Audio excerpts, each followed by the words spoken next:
ကျွန်တော်အခုပြောမယ့်ပုံမြင်လေးနဲ့နာမည်ကသစ္စာရှင်တမင်မလေးဟိုးရှိတုန်းကအတ္တကလို့ခေါ်တဲ့အရက်မှာကြီးမားလာတဲ့တောကြီးတစ်တော်ရှိတယ်အဲ့ဒီတောကြီးဟာအင်မတန်တာယာလှပတဲ့တစ်ပင်ကြီးတွေဟာမိုးထီမတက်မြင့်မြင့်မာမာထိုးတက်နေပြီးပန်းမာလာပေါင်းစုံနဲ့ဝေစာပွင့်လန်းနေကြတယ်အဲ့ဒီတောတစ်ခွင်လုံးဟာတနေ့လုံးသေးစုံငှက်လေးတွေရဲ့အတန်နဲ့ပြည့်လွှမ်းနေတဲ့တောနဲ့ထဲမှာဆိုတော့တောရိုင်းတိရစ္ဆာန်တွေအများပြားနေထိုင်ကြတာပေါ့ကွယ်ကြားရဲလိုတားရဲတိရစ္ဆာန်တွေကသူတို့တဘာဝအတိုင်းတားခေါင်တွေကိုဖမ်းဆီးစားတောက်ပေမဲ့တိရစ္ဆာန်တွေကတော့မပူကြပါဘူးတဲ့သူစီကိုစီနဲ့အစဉ်ပြေနေနိုင်ခဲ့ကြတယ်တောတိရစ္ဆာန်အပေါင်းတို့ဟာသူတို့တောကိုချစ်ခင်ပြီးတောရဲ့ဖြစ်ဝက်ချက်ကိုကြည့်ကြတဲ့ဒါကြောင့်ကြားလဲကြားလျောက်ဆင်လဲဆင်လျောက်ယုံလဲယုံအလျောက်ဘေးကင်းစွာစားတောက်နေထိုင်နိုင်ကြတယ်အဲ့ဒီလိုတောမြန်ကြီးမှာမွေးလျှော်နေခဲ့ကြပေမဲ့သူတို့ကိုအနှောက်အယှက်ဖြစ်စေတဲ့အချက်တစ်ချက်တော့ရှိနေခဲ့တဲ့အဲ့ဒါကတော့အဲ့ဒီတောမှာအမြဲလိုက်နေကြမုတ်ဆိုးတယောက်ရှိနေခဲ့ခြင်းပါပဲအဲ့ဒီမုတ်ဆိုးတောထဲဝင်လာရင်တောတိရစ္ဆာန်တွေအားလုံးထိတ်လန့်တုန်လှုပ်ကြရတာပေါ့ကွယ်တောတိရစ္ဆာန်တွေဟာလည်းလွတ်လွတ်လပ်လပ်ကျက်စားပျော်ပါမနေနိုင်တော့ပဲအကာအကွယ်မှာရှာဖွေပေါ်အောင်ကြရတော့တာပေါ့ကွယ်ငှက်ကြီးတာရကလေးတွေလည်းအဲ့ဒီမုတ်ဆိုးတောထဲဝင်လာတာကိုတွေ့ရင်ချက်ချင်းပဲတိရစ္ဆာန်တွေကိုတက်လှန့်တတိပေးလေးရှိကြတယ်တနေ့တော့အဲ့ဒီမုတ်ဆိုးဟာတောထဲကိုရောက်တဲ့သူဟာပိုက်ကြီးတစ်ခုကိုပါထမ်းလာတယ်သူဟာအဲ့ဒီပိုက်ကွန်ကြီးကိုတစ်ပင်တွေခြုံပုတ်တွေကြားမှာဖြန့်ချလိုက်တဲ့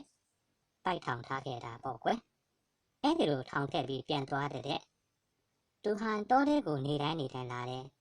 သူ့ပိုက်ကွန်မှာတခုခုမိနေသလားဆိုတာလာကြည့်တာပေါ့အဲ့ဒီတောကြီးထဲမှာတမင်မာလေးတစ်ကောင်ရှိတဲ့အဲ့ဒီတမင်မာလေးဟာမကြခင်ရပိုင်းလေးရပဲတမင်လေးနှစ်ကောင်ပေါက်ခဲ့တယ်တနေ့တော့အဲ့ဒီမိခင်တမင်မာလေးဟာမနက်မိုးတောက်လာနဲ့နိုးလာတဲ့နောက်သူ့ရင်သွေးလေးနှစ်ကောင်ကိုထားရခဲ့ပြီးတောထဲမှာအစာရှာထွက်ခဲ့တယ်လမ်းကျောမှာတွေ့တဲ့စိမ့်ဆူလက်ဆက်နေတဲ့မြက်ပင်လေးတွေကိုစားသွားတယ်တောရိပ်မြန်ကြီးဟာအေးချမ်းလိုက်တာငါဒီမှာနေရတာတိတ်ကန်ကောင်းတာပဲတမင်မာလေးကတယောက်တည်းကြည်နဲ့ရွတ်လိုက်တယ်အဲ့ဒီလိုစားတော့ရင်းနဲ့ပဲသူ့ရဲ့နှုတ်အုံတွေဟာတင်းလာလို့သူ့ကလေးတွေကိုနှုတ်တိုက်ဖို့အချိန်ရောက်ပြီဆိုတော့တတိရလိုက်တယ်ဒါပေမဲ့အဲ့ဒီလိုပြန်ဖို့လှည့်လိုက်တဲ့အချိန်မှာပဲသူ့ရဲ့ခြေထောက်တွေဟာမုတ်ဆိုးကြီးထောင်ထားတဲ့ပိုက်ကွန်ထဲမှာညှိသွားတဲ့တမင်မာလေးဟာအထိတ်တလန့်နဲ့သူ့ခြေထောက်တွေကိုခါထုတ်နင်းချပေမဲ့ပိုက်ကွန်ကမလွတ်မထွက်သွားဘူးပြင်းပြင်းထန်ထန်ရုန်းကန်လေးပိုက်ကွန်နဲ့ပို့ပြီးလုံးထွေးညှိသွားလေဖြစ်လာတယ်နောက်ဆုံးသူ့ရဲ့တကူလုံးဂျိုကအစအမိအထိပိုက်ကွန်နဲ့ဖုံးသွားတယ်တမင်မာလေးဟာအင်မတန်ထိတ်လန့်တုန်လှုပ်သွားရှာတာပေါ့နှုတ်ဆိုးကိုစောင့်နေတဲ့တမင်လေးနှစ်ကောင်ကိုတတိယတော့တမင်မာလေးရဲ့မျက်လုံးထဲမှာမျက်ရည်တွေဝှက်တက်လာတယ်အဲ့ဒီအချိန်မှာမုတ်ဆိုးကြီးဟာဓာတ်တစ်ချောင်းကိုကင်ပြီးတော့ရောက်လာပါလေရောတမင်မာလေးဟာမုတ်ဆိုးရဲ့လက်ထဲကဓာတ်ကိုတွေ့တာနဲ့သူတွေတော့မယ်ဆိုတာကိုသိလိုက်ပြီးအလန်တကြားអော်လိုက်တယ်။အိုးကျမသားလေးကျမသမီးလေးတွေမုတ်ဆိုးကြီးကတမင်မာလေးရဲ့စကားကိုနားမလဲတော့အော်ဟစ်နေတာတော့ပဲသိခဲ့တာပေါ့။မုတ်ဆိုးကြီးကတမင်မာလေးကိုဓာတ်နဲ့ခုတ်တက်ဖို့လက်ကိုမြှောက်လိုက်တဲ့။ဒါပေမဲ့မခုတ်နိုင်ခင်မှာသူ့လက်ကိုဖမ်းဟန့်လိုက်တာကိုခံလိုက်ရတဲ့။မုတ်ဆိုးကြီးကခြာကန်နဲ့လှမ်းပြီးတော့သူ့လက်ကိုဖမ်းနေလို့ကြည့်လိုက်တော့ရဲတကြီးတစ်ပါးကိုတွေ့လိုက်ရတယ်။မုတ်ဆိုးကြီးလည်းဒေါ်လာထွက်သွားပြီးရဲတကြီးဘာလုပ်တာလဲ။မုတ်ဆိုးကြီးကခက်ထန်ထန်ပဲမေးလိုက်တယ်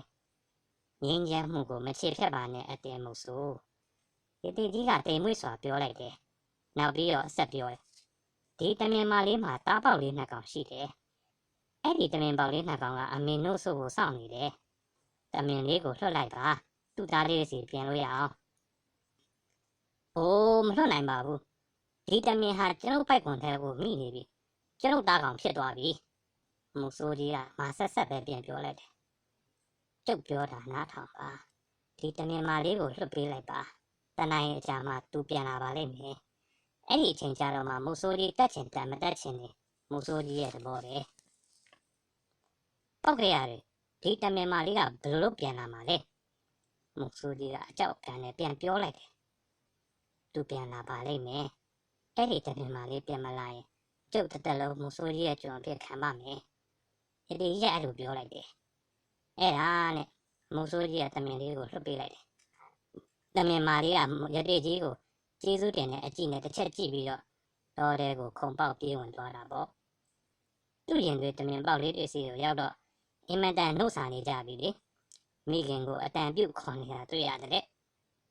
တမင်မာလေးကတမင်လေးတွေကိုကမန်းကတန်နှုတ်တိုက်နေတာပေါ့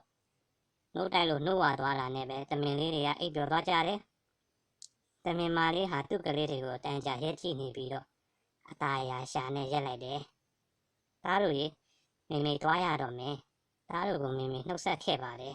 သားတို့ကုလိုကံကောင်းပြီးအရွယ်ရောက်ကြည်လင်းလာနိုင်ပါစေလို့မိမိဆုတောင်းခဲ့ပါတယ်တမင်မာလေးဟာအိပ်ပျော်နေတဲ့သူ့သားလေးတွေကိုအဲ့ဒီလိုနှုတ်ဆက်ပြီးတော့မုတ်ဆိုးကြီးနဲ့ရတေကြီးစောင့်နေတဲ့တစ်ပင်အောက်ကိုပြန်လာခဲ့တယ်ကဲတမင်မာလေးပြန်လာပြီမုတ်ဆိုးကြီးတမင်မာလေးကိုတတ်လိုက်တော့ရတေကြီးကအဲ့လိုပြောလိုက်တယ်အိုးအံ့ဩစရာပဲတကယ်ကိုအံ့ဩစရာပဲမုတ်ဆိုးကြီးကအဲ့ဒီလိုရရွတ်ပြီးတော့ရတေကြီးရဲ့ရှေ့မှာဒူးတုတ်ထိုင်လိုက်တယ်ရတေကြီးကျုပ်တာရတေကြီးရဲ့ကျွန်အဖြစ်တစ်သက်လုံးအလုတ်ကျွေးပြုတ်သွားပါတော့မယ်လို့ပြောလိုက်တယ်မကြခင်မှာပဲအဲ့ဒီတော်ကြီးဟာအင်မတန်ပဲပျော်စရာကောင်းတဲ့တော်ကြီးဖြစ်သွားတာပေါ့ဘာလို့လဲဆိုတော့မုတ်ဆိုးကြီးဟာမုတ်ဆိုးအလုတ်ကိုစွန့်လို့ပြီးရတေဟိုသွားလို့ပါပဲကွယ်ကလေးတို့ရေလောဘဒေါသမောဟတွေကြီးမားလာတဲ့လောကကြီးအလယ်မှာတမင်မာလေးပြဆိုလိုက်တဲ့တစ္ဆာတရားတစ်ခုတည်းနဲ့မုတ်ဆိုးကြီးဟာအကျွတ်တရားရပြီးရတေဟိုသွားတာပါပဲကွယ်ပုံမြင်လေးကတော့ထားပါပဲကွယ်